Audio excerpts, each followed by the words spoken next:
Back here on JRTV after an off week in the middle of the summer for the NASCAR Nextel Cup Series, 42 drivers are back in action at one of the craziest racetracks on the Nextel Cup Series schedule. We're here at Daytona for the running of the Firecracker 400 under the lights on July 4th weekend. It doesn't get any better in stock car racing than what we're going to see here tonight at Daytona. I'm Joe Rakowski, alongside the booth, Trey Bardo. And Trey, this has always been one of the races on the schedule where both fans and drivers point to it and go, this is one of the majors of our sport. I mean, it's Daytona, first of all. No matter if you win the 500 or the night race, it's a big win for your career, but it's under the lights on July 4th weekend, and it's Florida, so it's very hot, very humid. Even though it's at night, Trey, there's still nearly 90 degrees outside, with humidity added to that, probably over 90 degrees it feels like.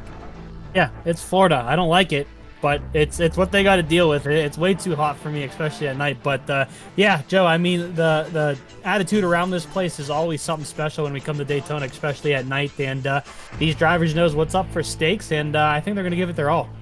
So how about this, Trey? You know, we've gone 17 races up to this point. They get a little bit of a break last week, but how much of a break was it, knowing that they had to then come to Daytona the very next race and get back into the groove, and not only get back into the groove, but then race with 41 of your friends just inches apart, hoping one of them doesn't make a mistake, because if they do, they could collect you and their mistake.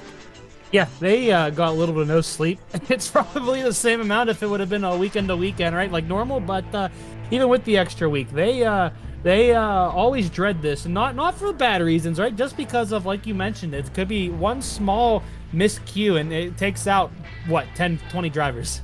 Exactly. So we saw in the 500 no big crashes. We did see a crash towards the end, a little bit of a smaller one that ended the race short under the caution flag. We'll have to see, will this race go all 32 laps caution free? Will we get that famed big one that we could have in some of these super speedway races? We're going to have to find out what happens here tonight at Daytona. But we look at the points entering into this race. Tim, Gary, Luke, Rennie, they've done a really good job the last few races distancing themselves from the rest of the competition.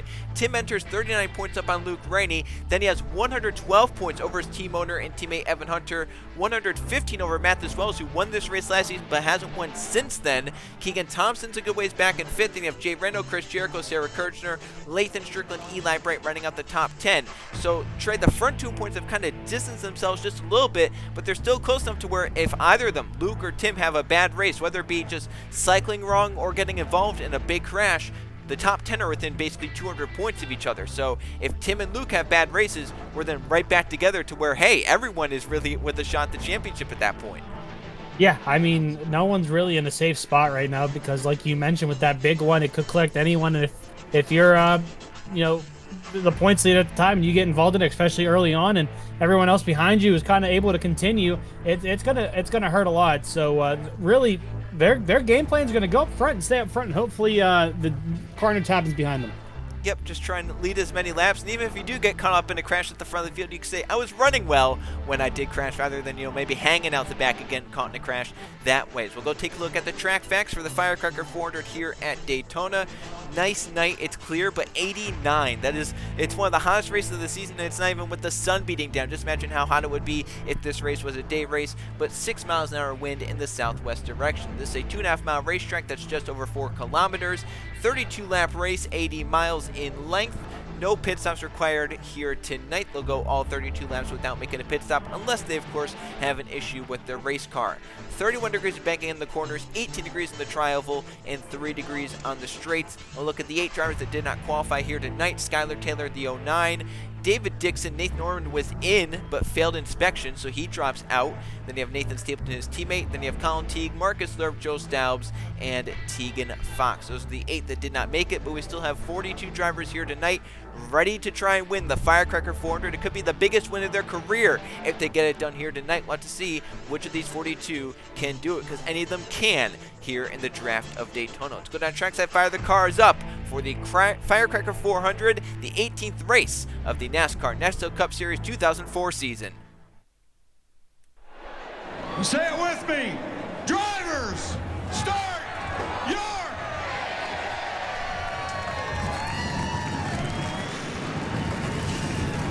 Fired up. I guess I do.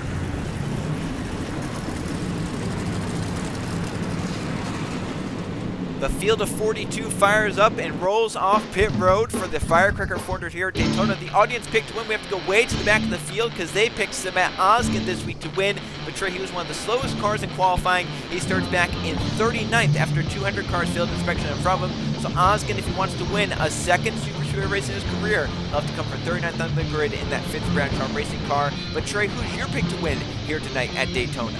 I'm going with the guy starting in 7th place up there, that number 16 right there. I mean, Joe, let's be honest, it's really hard to pick a favorite here just because it's so random. So, I mean, you kind of saw me. I just closed my eyes, pointed my fingers, and landed on this guy. Hopefully good luck goes to him, and we'll see what he can do. Well, it's a pretty good pick. Unfortunately, this season it hasn't really gone his way. His average finish in the last 9 races is 21.9, but he has won this race in the past. 2 years ago, he won the Firecracker 400 4 rounds race at that time in the 97. We'll see if he can get it in the 16 this time. So you went with someone towards the front of the field. The audience went with someone at the back of the field. I'll go middle of the field. How about that? I'll pick this number 1, Advanced Hernandez. Sure, this season has been an absolute disaster for this number 1 team. 5 of his last 6 finishes have been 30th place or worse. His average finish in those 6 races is 33rd. I mean, it's nearly impossible to get worse than that. Last season in this race, though, he nearly crashed the field, but he did a great job saving his car and not wrecking anyone. It cost him the draft. I think good karma comes back to Hernandez at the same race this season, and he breaks that winless drought, and he wins for the first time this season at Daytona. We'll have to see. It's just roulette basically out there. Throw 42 numbers into a hat, shake it up. Whichever one pops out first, that could very well be the winner here tonight at Daytona. Hunter Reed, who won the last time out in a Super Speedway at Talladega, leads us to the green flag with Jacob Miller flanking him to his right. Green flag racing in the Daytona night race here in 2004.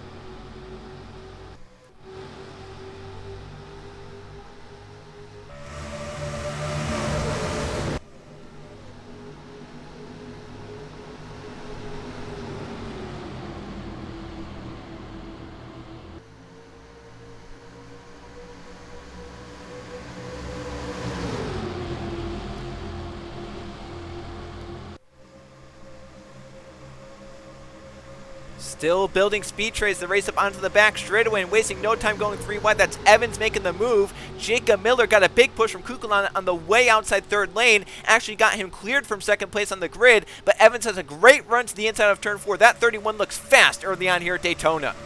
Yeah, it's going to be interesting to see if he can get himself single filed out here in the front of this pack. And, you know, it wouldn't be the first time we've seen an RCR guy go to a super speedway and just pretty much control it once they get out front. That's been an interesting theme as of late in these Super Speedways trade. These RCR cars, they find a way to the front, and they have pretty good cars when they get there. Think about the 500. Think about Talladega. Sarah Kirchner dominated that one, but none of the RCR cars have found victory lane on a Super Speedway in just a little bit. As now Jericho, who's on a slide as of late in the Nextel Cup Series, moves out in front. He moves down to block Keyshawn Richardson in the middle lane. Evans goes back up top, and Matt Tuck, 2-time runner-up at Talladega, looking to win here at Daytona in the night race, goes 3 wide to the bottom. He's hunting down Pre McShane for 35th place in owners points. Why is that such a big deal? Well, if he gets up inside the top 35 tray, he's then locked into races rather than having to get in on speed. Yeah, it's always a big deal, even halfway through the season, right? I mean, you always want to be in that top 35 just so you don't have to worry about it come, you know, qualifying. But right now, I mean, he's doing what he needs to do to stay up front here, but we'll have to see how stuff settles out here. Evans with another great, power move to just stay clear on that outside, keep control of the race for now. Now he has Jericho and Miller side by side for 2nd place. Here comes Jay Brando, winner of this season's Daytona 500, looking for the Daytona sweep. He has help to the inside from his teammate Zachary DeLello, then Benny Lynn behind them, and so is Bibi Ruiz. Jacob Miller clear in 2nd place in that 9. Chris Jericho in the 18. He's probably going to slot in line in 3rd here unless he wants to try and fight that number 9 back. He'll get in line behind Miller for now. Still Evans controlling the race, and how fitting is this for RCR? They were kind of nowhere this season, and then the last 2 races, Justin Atkins wins at Road America, Sebastian Kukulon wins at Michigan. Now here they are with a 3rd driver, Conrad Evans, so far leading every lap here at Daytona in a 3rd straight race.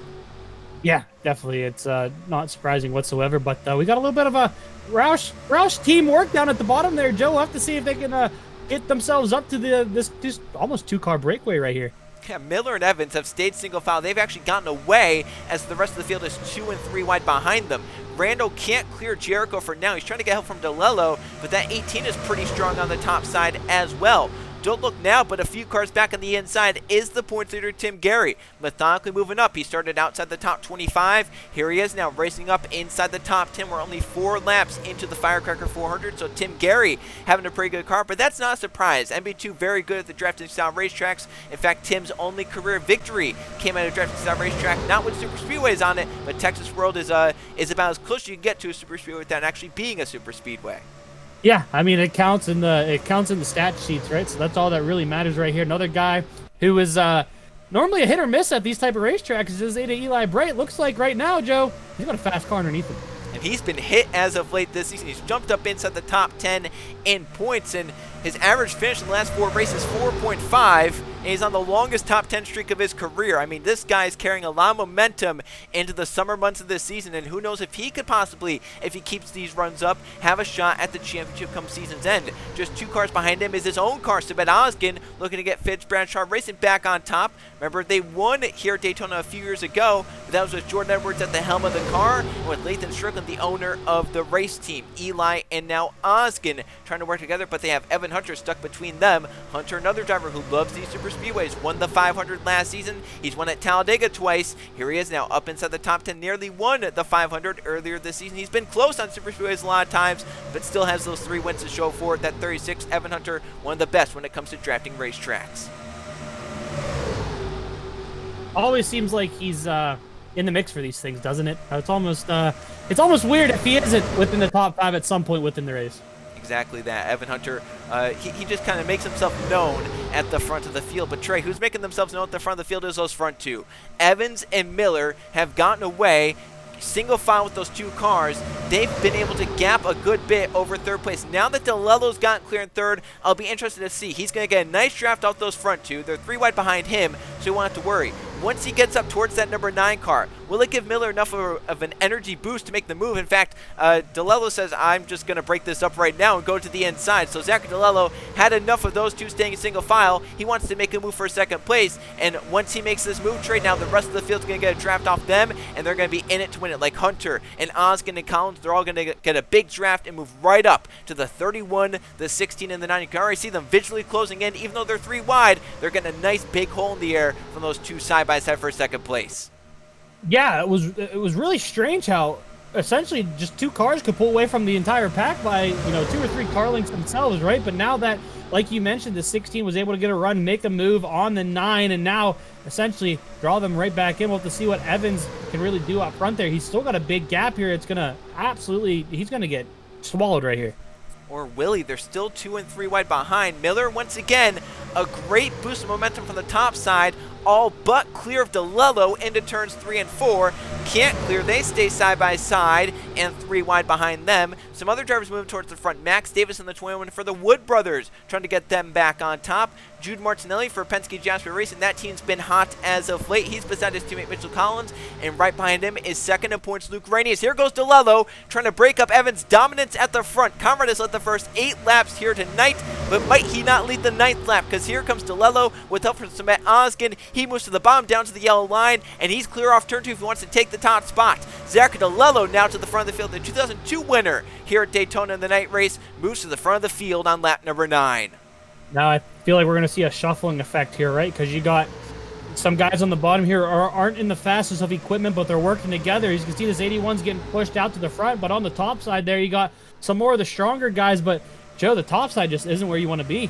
Yeah, it looked like, when Evans was up there controlling it, it was a good place to be because that car was fast. But I don't know if DeLello's car is quite as fast as Sebet Ozgen from 39th to the lead in 9 laps. He leads the 9th lap of the Firecracker 400. The audience pick leads that one. But now Martinelli to the inside, and Luke Rainey goes even lower in the 88. And here's Justin Atkins in the 3 car. For the first time in his career, Trey, he scored back-to-back top 5 finishes in the last 2 races, Road America and Michigan. That's hard to believe when you're in an RCR car, but he's just never had back-to-back races like that. Well, here he is looking to make it 3 in a row for top 5 finishes. He's found some speed as of late. He's moving for the front of the field, and Tim Gary's hoping he gets to lead this next lap, because otherwise Luke Rainey's going to be the one getting 5 bonus points here.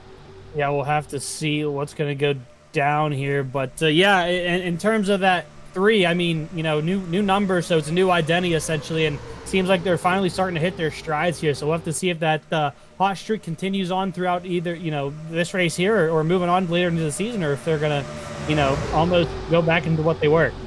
Well, Atkins led that last lap, kept Luke Rennie from getting a lap led for now. The 88 still fighting on the top side. Benny Lynn is coming. How about Drew Webb? You know, he failed inspection twice after qualifying. In the past, that's been a point penalty. Let's see what NASCAR announces over the week. But Drew Webb had to start all the way back in 42nd. Because of that, he's moved his way up through the first 11 laps to get up inside the top 5, pushing Benny Lynn. And how about John Barrymore in the 14? When we had the duels, he missed the 500. When we had the duels, he had lost the draft in that number 14 car. Never had a shot to really make the race. Well, here he is moving up inside the top 10. As Luke Rennie is going to get 5 points there for leading that lap. That's big towards the championship with how close it's been this season, how kind of dramatic it's been this season in terms of points. Yeah, again, this seems like it's almost like the same thing as, like, you know, Conrad Evans, right? Once he got to the top side, he was able to really hold that top line together, then really make him a strong showing for it, which tells you that the 88's got speed right now, but just can't seem to get himself clear. I think another thing that's hurting those bottom lanes is that they're not really formed, and they're not formed with great race cars, right? They had the 40 pushing the 3. No offense to Chip Ganassi Racing, but they've not been that great this season. And you have now Webb trying to get up there. That could be interesting because that's a Hendrick car helping an RCR car, so that could maybe work. But then behind the 84, you have the 14, which once again hasn't made many races this season, and it's really kind of a disjointed inside lane, whereas the outside, you had the 88, the 81, the 16, the 31 really helping each other together. And now I think Luke might get Oskin clear with them. Oskin was just not clear into turns 1 and 2, so now they go 3 wide for second place. Luke Rennie is now going to try and control all 3 lanes and keep them 3 wide behind, but Drew Webb, big run on the bottom, big boost of momentum to get by that number 3 car. Here comes the rookie Drew Webb trying to get his first ever win in the Nextel Cup Series, trying to move to the inside, trying to get some help from behind, but I don't think the 14 can really hang with him. I don't think the 3 can hang with him right now either. Yeah, I don't. It's very strange, right? Because I was thinking the entire time there that Luke Rennie was just going to fall back because of the gap between him and the 81, but really he just kind of backed it up to the 81 there, and they went right back out, and even with the front row. So it's very strange on how this is all playing out at the moment. That third line is really, or that middle line, I should say, kind of stalled out there about 3 rows back, right? And then you got the bottom and the top really battling it out right now. Webb got to lead that last lap right there. The 84 is trying to move his way to the front of the field, get clear of Luke Rennie. If he does move up, that would open the bottom for 2 underfunded cars, 2 cars outside the top 35 on owners' points. The 14 of John Barrymore, the 32 of Zachary Fitzwater Sr. Fitzwater moves aside, the 32. He didn't think he was going to be in this race after qualifying because he was the first car out. But when the 41 failed inspection, it moved Fitzwater in as we had a moment entering turn 3. I don't know if you saw that, but it looked like Thompson got to the back of the 15 and Ryan Wilson loosened that 15 up. Luckily there's a hole in the middle, otherwise it could have been a big crash. No, I did not see that, but I mean, that just shows you right there that you can you don't always want to get close calls, but sometimes you get away with it. Yeah, and luckily they got away with it right there. Wilson moved up to the middle, Thompson moved low, and Keegan, one of the best when it comes to racing here at Daytona. He got his worst finish in Daytona history, Trey, earlier this season in the 500. What do you think that would be? I think super speedway, worst finish, somewhere in the 30s. Yeah, 20th. Oh, what? 20th? Yeah. That's the worst finish? Keegan Thompson has never finished outside the top 20 here at Daytona. How about that? That's a stat that's almost unheard of. Yeah, and here he is moving back up towards the front. They're now 3 wide for the lead. Fitzwater made the big move on the bottom. Luke Rennie doing a great job in the third lane, keeping it controlled. Now Thompson moves up to the middle, I think trying to help his teammate Drew Webb out. He might have a hole back down in front of Crown Jr. if he wants to take it into turns 1 and 2. He couldn't quite get down, as now it's going to be side by side for the lead. That middle lane, Trey, just not the place you want to be here tonight. It's kind of been a sucker hole. It doesn't really go anywhere. It kind of stalls out for a lap or 2, and then after a lap or 2, it really just starts to fade back until someone moves up in front of it, and then it kind of hangs again, and then it just keeps falling back, as now you have Robert Yates Racing trying to control this race. Luke Rennie is on the outside leading that third lane. Riley Spritzer trying to get low on Zachary Fitzwater Sr. in the 28 to lead the bottom lane. So Robert Yates Racing now side by side with Fitzwater kind of between them. 32.88 side by side to lead the midway point of the Firecracker 400. Give it to Fitzwater on the inside of that 32 car. But here comes Spurleytube down to the inside. Hasn't won yet this season. Kind of shocking with how great he was last season, finishing runner-up in the championship. this season has been anything but that consistency, trying to get a win for the first time as we're now into the 18th race of the season. Spiritu moves out in front on lap number 17. Now you got to think that these two cars are set up similar, right? Given that they're teammates, so we'll have to see how strong they can work together right now. But given that the 28's now put middle of the 3 wide situation there for the lead, I don't know if it's going to work out too well. But Joe, halfway through this race, I don't know if we have a clear winner. I mean, you think of the 88 of Rainey and the 31 of Evans, right? They were strong, but Evans is stuck now, 4 rows deep on the top side. Luke Rainey's losing positions now. He's going to be second on the top side. So who are you looking at? Yeah, I don't think there's a favorite yet. I think you can still point to any of these 42 guys and say, well, one of them could win this race. And it could be the man out in front, Roberto Crown Jr. The last time we were at Super Speedway, it was his teammate and team car, Hunter Reed, that won the race. Now you have Crown Jr. looking for his first win of the season, his first win since 2001. Here's this 43 now leading the charge as they're looking 3 wide behind him. Laura Chung has had a dismal season. Can she finally find something good? She's moving up for second place, but Ahmed Walid trying to get another great finish in this number 91 car. He moves the 19 aside, goes for a second place, and Matthew Burnett, fastest in the practice session. He's moving up to the front of the field, and here comes Sarah Kirchner. Haven't called the 33. She's been good at Super Speedways, especially Daytona, and now she's moving to the front of the field towards the end when it matters most. Yeah, I mean, it doesn't matter, how long it takes you to get up front. It just matters of when you get up front, right? So as long as you can time it near the end of this thing, you'll be in the hunt. She's got to be careful here because this might be a little too soon. As long as she can manage her position, she'll be all right. Yeah, we'll have to see if that car is as good as Conrad Evans was. If she can get to the front and just kind of control it for about 10 laps, who knows? Maybe she will be timing it right in the right spot. Just behind her, Priya McShane, her lone career top 5 finish so far this season came at Daytona in the 500 earlier this season. So this 00 car set herself up well with that race to stay inside the top 35 in Norris points. She's kept that all throughout this season, but now she's starting to fall back towards Matt Tuck and on the brink of falling out. Well, now McShane's up inside the top 5. Matt Tuck is just 2 cars behind her. So some interesting stuff happening there as Matthew Burnett moves to the front of the field, lap 20, moving by Crown Jr., bringing Sarah Kirchner with him. Then you have Priya McShane. Then you have Hunter Reed, the winner at Talladega earlier this season. Matt Tuck and Jerry Chen moving up back towards the front, and Nathan Baird coming back as well as we're looking out with Priya McShane trying to go 3 wide for second place. That allows Matthew Burnett to keep the lead for now. But that 00 car, just like the 500, she looks pretty sporty here. Yeah, doing a fantastic job at the moment of leading this bottom line. Looks like he might get a lot of momentum coming onto the short shoot here, going into the trioval. I don't even know what you call that. A short shoot? Yeah, it's technically a short shoot. Yeah, we'll call it a short shoot.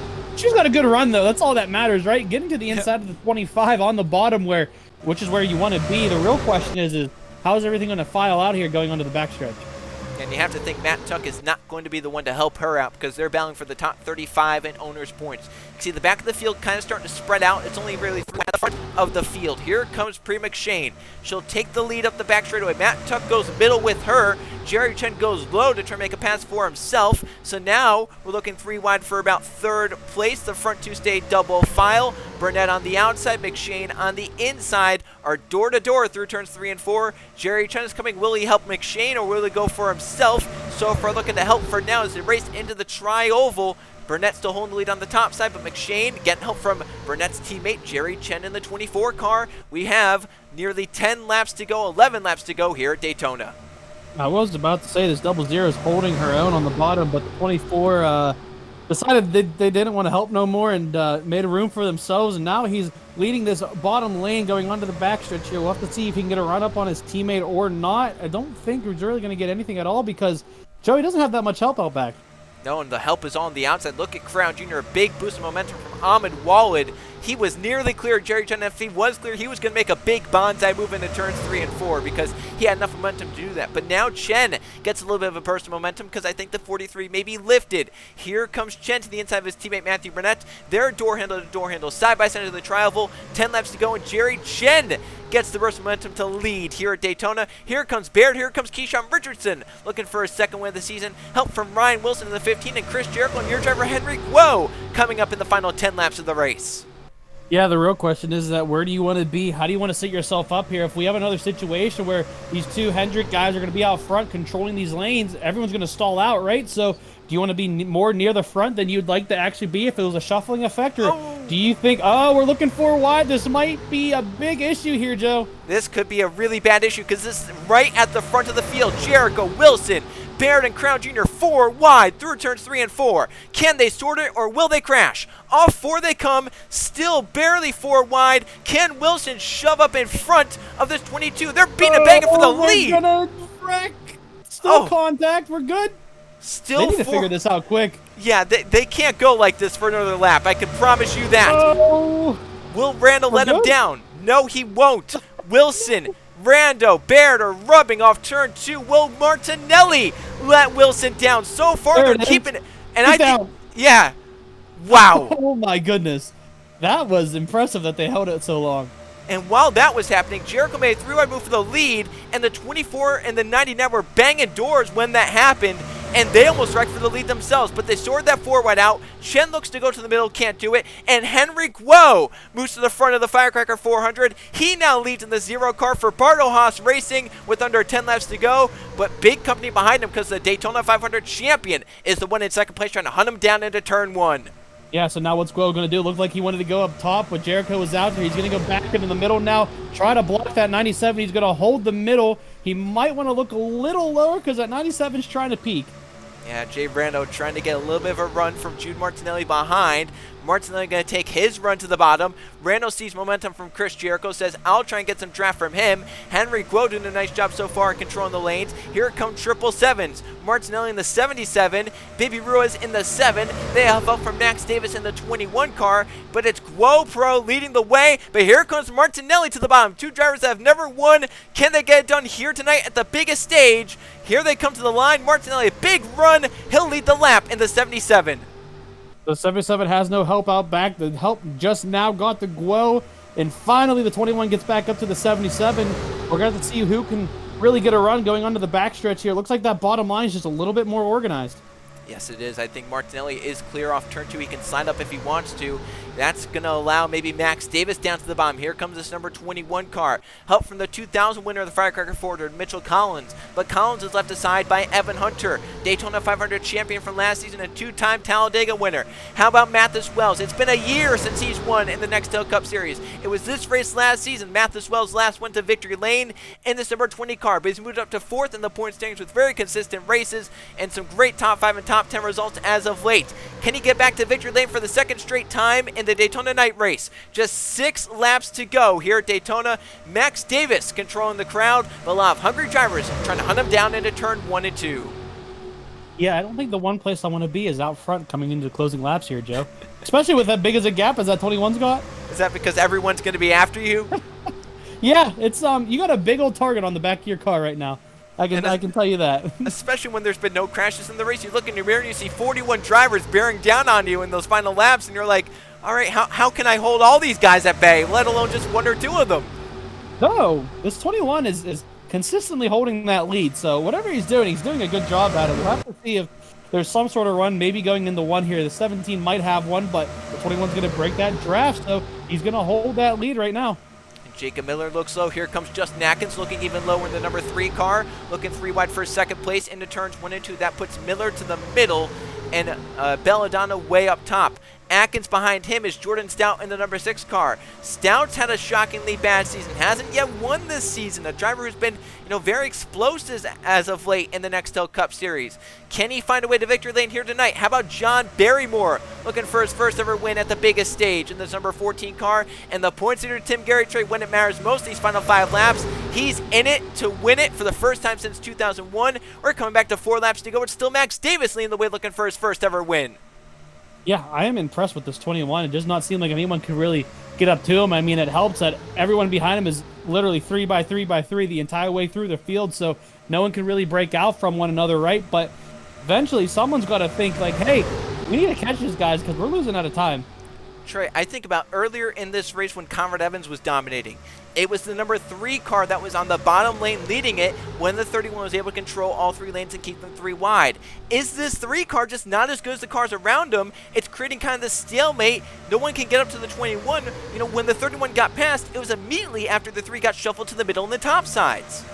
Yeah, I mean, even at that, if that's the case, right, the 6 of Stout's got to be like, all right, it's time to just push, right? No letting off the throttle at this point. Either get him out of the way or get him up to the lead, but these guys are almost like they're afraid to bump each other. Yeah, it's kind of strange, but with 3 laps to go, Max Davis is hoping this can hang on just like this for 3 more laps, 7.5 more miles.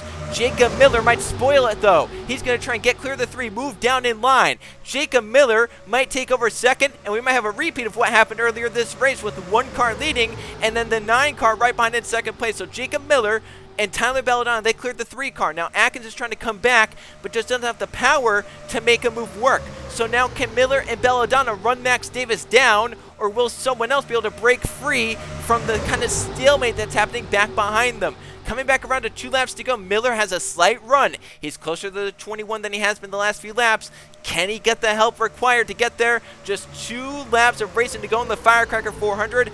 Miller and Davis are the 2 cars clear. Can the 9 get the run to the 21 car? It looked like he had one for a second there. We'll have to see if he's actually to the inside. He's looking low. The 21 is clear. No, Joe, he's there. Jacob Miller, Max Davis, side by side for the lead. Both these drivers have never won in the Nextel Cup Series. Now Miller with the help from Atkins, Davis with no help up top. Miller now leads this race. Justin Atkins might get shuffled to the middle by Jordan Stout in the number 6 car. Miller can't quite clear Davis. The 21 fights back up top, but now the 9 is the inside through turns 3 and 4. Jacob Miller coming to see the white flag, trying to get his first ever win, but Justin Atkins, winner at Road America, and Jordan Stout, a multi-time winner, right behind him in his hip pocket. Where do you want to go right now, right? That is the question. There's 3. Joe is up there. He's got to run. Justin Atkins to the inside, white flag final lap. Jacob Miller led the white flag lap, but will he lead the checker flag lap? Atkins and Miller are side by side. Remember, the 3 hasn't been all that strong. Here comes John Barrymore for PPI Racing. The 14 car is up to 3rd place. He has a run to the 3 car coming off turn 2. Can he make the move before maybe Tim Gary does? Up the back straightaway for the final time. Barrymore can't get to the bottom because Tim Gary gets to the bottom. Miller gets help from Davis up top. Trying to get clear of the 3 of Atkins, but can't clear him. They're going to stay side by side. Miller getting help from Max Davis. Atkins down low getting help from Tim Gary. As they work through turns 3 and 4, the 3 pulls ahead slightly. The 9 trying to get help from the top side. He gets the run from 2nd place start to race victory. Jacob Miller wins the Firecracker 400 for his first ever win in the NASCAR Nextel Cup Series. Wow. That was... Wow. Yeah, I think you said it best right there. That was that was crazy all throughout, all the way to the wire. The top line. I mean, we're always saying that you want to be on the bottom, but this 9, I don't know what y'all put in it, right? But it was making that top line work. I mean, we saw. I think we just saw that some of the best cars of the race, right? The 9, the 21, the 88, the 31. They could make the top side work at will whenever they wanted to, and we just saw that here at the end. Jacob Miller had the top side. I don't think the 3 car was as strong as maybe most of the field. It looked like whenever he was leading the bottom, it really stalled things out, and I think there really hurt his shot at victory and anyone else behind him. But still, Jacob Miller, I mean, how about this, Trey? This is now 18 races this season. He is the 15th different winner through 8 races. That's a good record. What was our record? What was it, 2 years ago? Yeah, like 2 years ago or 3 years ago, we had like a million different winners in our. It was something like that, wasn't it? Yeah, it was a quite the high number, and I mean we're getting up there, right? 15 winners and we're only 18 races in. That's insane. Think about all the first-time winners we've had this season. You know, Jacob Miller just etched his name into the first-time winner book. Hunter Reed did it earlier this season at Talladega. Tyler Belladonna did. Jerry Chen did. I think this is the 4th first-time winner we've had this season. Yeah, it's your season if you want to get a new winner, right? And I mean that just adds to the storylines, but it's you gotta earn it, Joe. Either way, you gotta earn your win. Yep, and we've seen all those first-time winners do that. And we saw Jacob Miller do it. Remember his first few seasons in the Nextel Cup Series, he raced for CLR Racing, a very underfunded number 57 car. But One season at the World 600, he drove it inside the top 5. One season, he drove it to a top 5 finish at California.